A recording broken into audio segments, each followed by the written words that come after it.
Hello, my name is Irvin, and this is my sports psychology project for my routine of basketball skills that I practice every time I go to the park. I like to focus on shooting and ball handling skills since it is something that I struggle with having a consistent shot and dribbling the ball. First, for shooting, you would like to have a rebounder, and thankfully, for this project, I had a great rebounder, Peyton Hino, who would make a great role on the team. Anyway, first, I did some spot shooting drills, otherwise known as form shooting. You would want to start 3 to 4 feet away from the basket so you can focus on the fundamentals of your hand placement, your shoulder and feet placement, and your fluidity of your motion.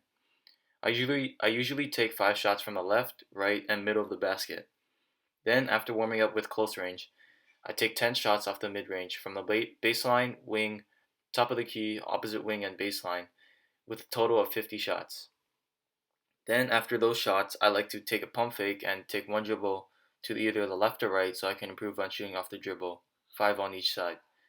Again, with the baseline, wing, top of the key, opposite wing, and opposite baseline for a total of 40 shots.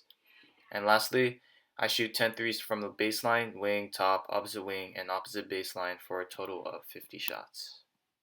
After shooting those shots, I usually like to take free throws, usually around 10, and try to make 10 out of 10.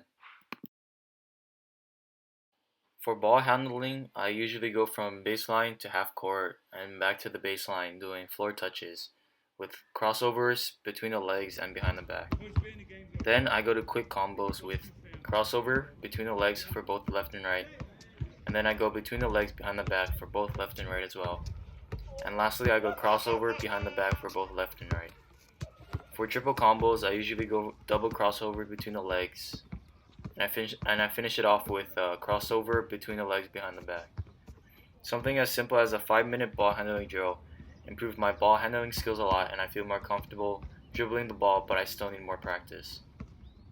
I'm still a terrible dribbler, but I started from scratch and built up my confidence when dribbling. For ball handling, I only use one ball and it isn't stationary. Stationary ball handling is beneficial, however, it doesn't translate to the real game as you won't be dribbling in place.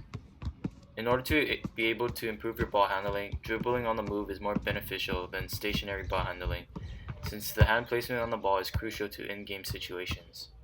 When dribbling on the move, your hand is slightly behind the ball but not under, otherwise it will be a carry. When you are stationary, the ball is directly above the ball, which helps with the feel for the ball but doesn't truly benefit in-game situations. When dribbling, I always try to keep my eyes up, and usually I tend to mess up in between reps. I also try to build a rhythm as it helps me control the ball easier. Although it doesn't look like I'm going hard, I try to go as hard as I can, being able to pound the ball towards the ground and ultimately try to make it muscle memory. As an undersized stretch 4, I want to be as versatile as I can, and ball handling can help me have other options to either score or be able to make plays for my teammates. This sums up my sports psychology project. Overall, the 2 skills I focused for this routine were shooting and ball handling. Being able to have these reps can help with consistency, which can translate into the game. When you're tired, you tend to slack off on your form or you can't pound the ball like you usually do when you dribble. However, with enough reps, the tiredness can be adaptable and you can fight through the pain.